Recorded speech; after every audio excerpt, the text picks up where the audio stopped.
My heart was pounding so loud I could feel the blood pulsing in my ears. Every nerve was on alert. Did I hear someone behind me? I rolled the garbage cans to the curb like I did every Thursday night in this wealthy Southern California town, the only task I did unattended. A brief moment away from the watchful eyes of my captors, those I had been sold a slave to when I was just 7 years old in Taiwan. Now was my chance to escape. I bolted, ran as fast as I could towards the end of the street and into the car that was waiting for me. Everything I owned left behind, except the tattered shirt and dirty pants I wore, clothes reminding me of the life I had been living for the past 20 years, a torn and ravaged existence, a victim of human trafficking. You know the why human trafficking work is needed to fight for the freedom of modern day slaves. But love, passion, commitment isn't all you need to be an effective and successful anti-trafficking advocate. Learn the how. I'm Dr. Celia Williamson, Director of the Human Trafficking and Social Justice Institute at the University of Toledo.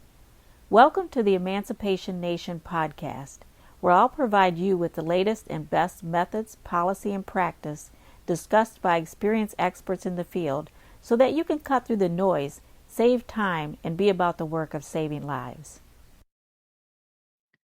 This is an incredible, true story written by Melody Fox. And Melody Fox is a content editor at Square Tree Publishing. She's also an educator and an author. The name of the book is My Name is Also Freedom. Thank you so much for being here, Melody, and thank you so much for writing this wonderful book. Oh, absolutely. Thank you so much for the opportunity. Yeah, so tell us, how did you even get involved? This is a true story about Shari Ho and her experience. And how did you even get involved in meeting her and writing a story? Well, it's amazing because up to this point, I was pretty clueless about human trafficking, and especially human trafficking in the United States. I had no idea to the extent that we see today. It's now a lot of people are interested in this, but 4 years ago when I began this process, I'm like, what? There's actually people that are involved in human trafficking, and it could be here in the United States, in California, in New York. I mean, I was pretty clueless. So when I first had heard about her story, I didn't even know what to ask her, what questions. Shari Ho was speaking at different places and making people aware of this particular travesty that's been happening around the world. And I was amazed to find out that she was from Taiwan and that she was sold as a small child. And her language skills, because she was kept from reading, writing, any kind of contact with people, that to get her story out was very difficult for her.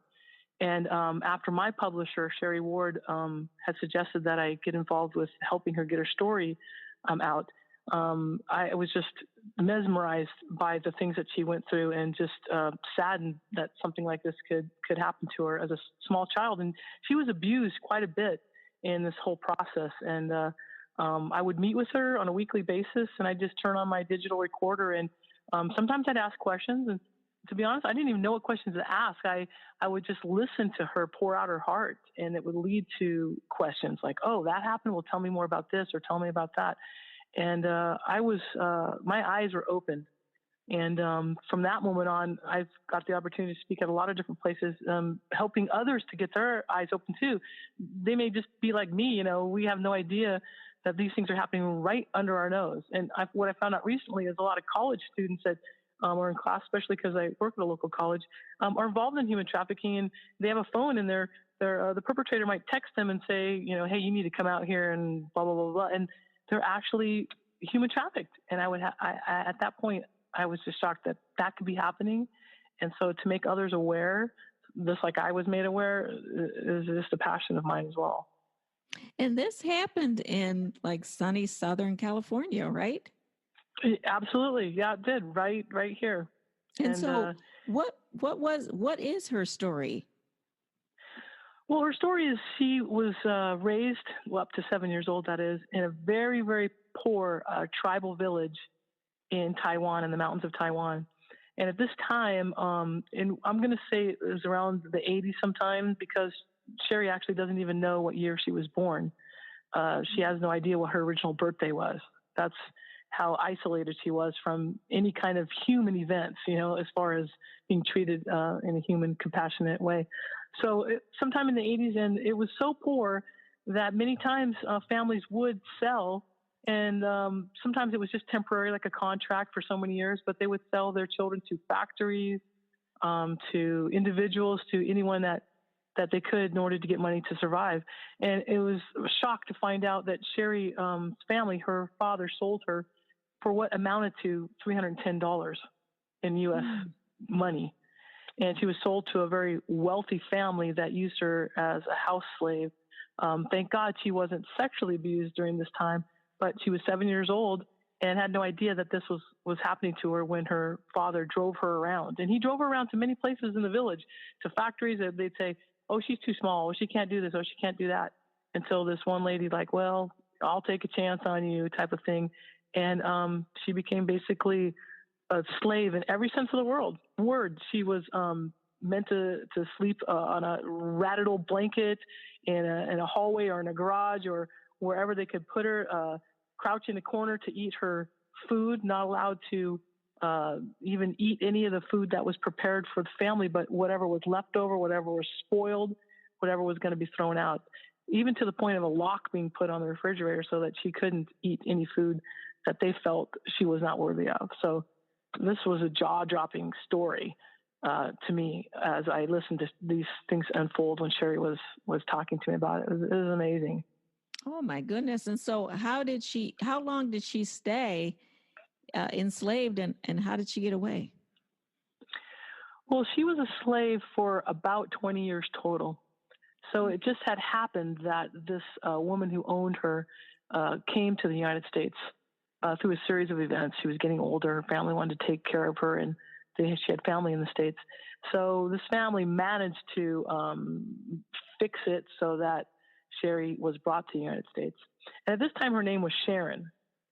She had been called a lot of different names. That's one reason why the title of the book is called My Name is Also Freedom. And when she came to the United States, and they lived in a very wealthy area, she was still isolated from anybody. She was not allowed to be alone, quite often abused, even to the point of being drugged down the hallway by her hair, or once a toilet brush was forced into her mouth when she was accused of drinking some tea that wasn't hers. She was just treated shamefully. Again, isolated from everyone. But she did work for this family. And when she was brought to the place of business, there were people there who, for the most part, most people ignored it. Oh, this is a family, we're not going to get involved in their business. How many people just turn an eye even when they hear yelling or they think something's wrong, they don't want to get involved. But there was this one lady who thought that there was just something not right about the way Shari was being treated. And she would bring some gifts every once in a while. You get free makeup gifts when you go buy makeup. They give you a free this or free that. Mm-hmm. And she would bring them over and drop them off at the family. Say, hey, would you give this to Shari? And then she started to find out that these gifts weren't being given to her, that there was just something wrong. And so one day this woman said, I think I'm going to try to slip her my phone number. I'm going to bridge that gap. So she managed to give her her phone number, said, if you need something, I want to help you. And this was the first time anyone in her whole entire life had ever tried to reach out to Shari in that way. I mean, there were people that did donate clothes when she had no clothes on her back, when this woman wouldn't buy her new clothes, wouldn't buy her anything for her needs, even to a point. There was one story in her life where she had started her menstrual cycle. She didn't even know what was going on, and the woman provided nothing for her. So, I mean, she was basically treated shamefully and horribly, less than a human being, often called a dog. So this woman, slipping her the phone number, was hoping to help. And it took quite a while before Shari could feel that she might be able to trust this woman. And of course, she wasn't allowed to even use a phone, but there was one day when she knew that her captor was going to be gone for a period of time, and she could sneak back to this back room where she knew there was a telephone, and she called this lady, and she said, there's only one day, one night of the week that the watchful eyes of these people in my life are not staring at my every move.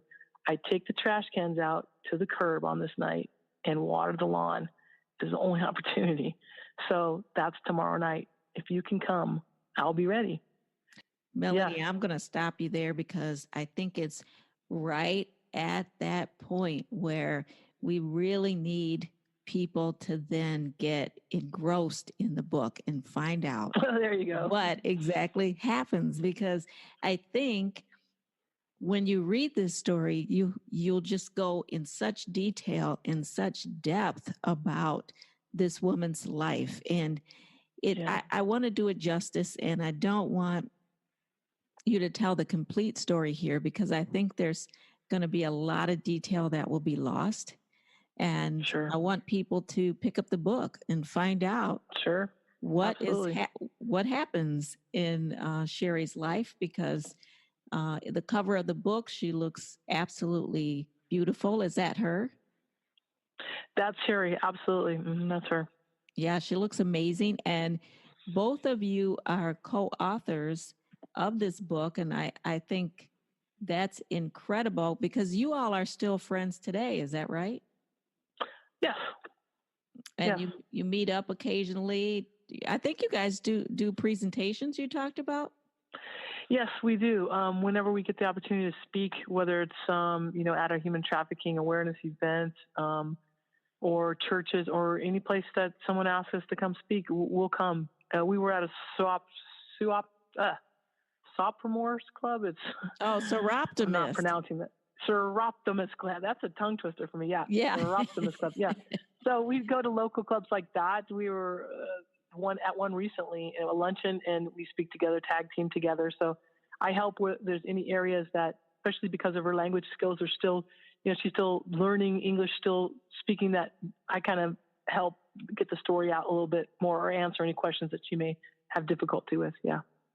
Oh, and how is she doing today?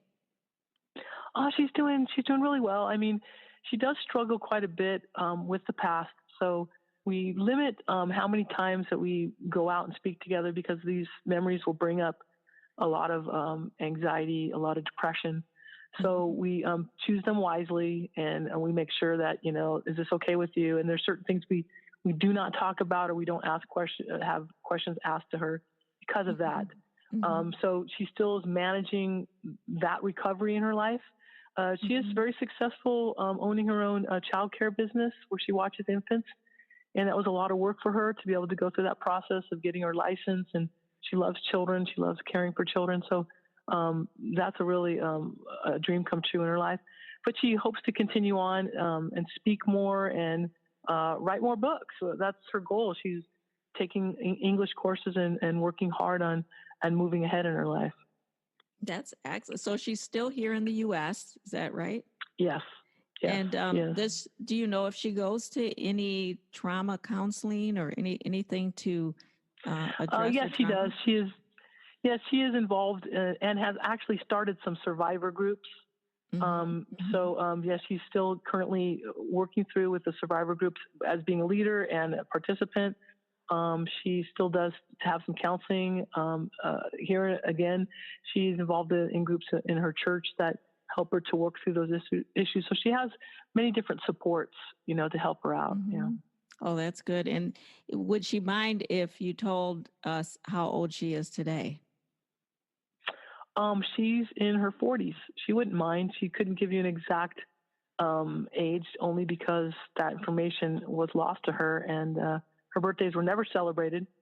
So she doesn't know technically how old she is. So she chooses her Freedom Day, the day she escaped, as her new birthday. So. Oh, that's awesome. So yeah. What do you think? What's the future hold for Shari and for you? Well, we of course take one day at a time. With the release of My Name Is Also Freedom this last January, we do hope to go back to Taiwan again, and we had met some wonderful publishers there. We'd love to get the book translated into Mandarin Chinese to see that book go forth. We have hopes in the back of our mind that maybe even a movie at some point to bring awareness to human trafficking could be made. So, we have big dreams, so we'll just take them one day at a time. So we're excited about it, though. And does Shari, did she get back in touch with her biological family? when she goes back to Taiwan, who might she visit there? Yes, actually, yes, she does. A story ran on CNN's Freedom Report, and I believe this was the year 2011 when she was about ready to speak about her story, and she interviewed with them in hopes that she could find her birth family. She was reunited with her mother. Her father was killed in a motorcycle accident many years before that, but she has since been reunited and found some forgiveness and rested. Her relationship with her mother been restored to a certain degree, and with her sisters, she's found her sisters as well. So she does travel back to Taiwan to visit family several times a year if she can. Definitely at least once a year. I've been there when we researched the book. I went back with her to meet her family, to look at those places that she had once lived, and to just talk about her life. So, yes, she has reconnected definitely with family, and she's trying to build now a new relationship since she had left them at 7 years old. It's taking a lot of time to rebuild those relationships. That's awesome. If people wanted to get a hold of the book, where can they get it? Well, it's available on Amazon, so all they need to do is just go to Amazon and type in, my name is also Freedom, and it will come up. It's also available at Square Tree Publishing, which is the publishing company it's published through. So both those sites, and I'm sure hopefully in the future we'll even be in brick and mortar places. That'll be our next goal. But right now, Amazon.com, where almost everything is found. Yeah. And are you both still in Southern California? Yes, we're still in, both of us in California right now, yeah. And so are you available? And if so, how can people get a hold of you to book you all to come and present or to speak?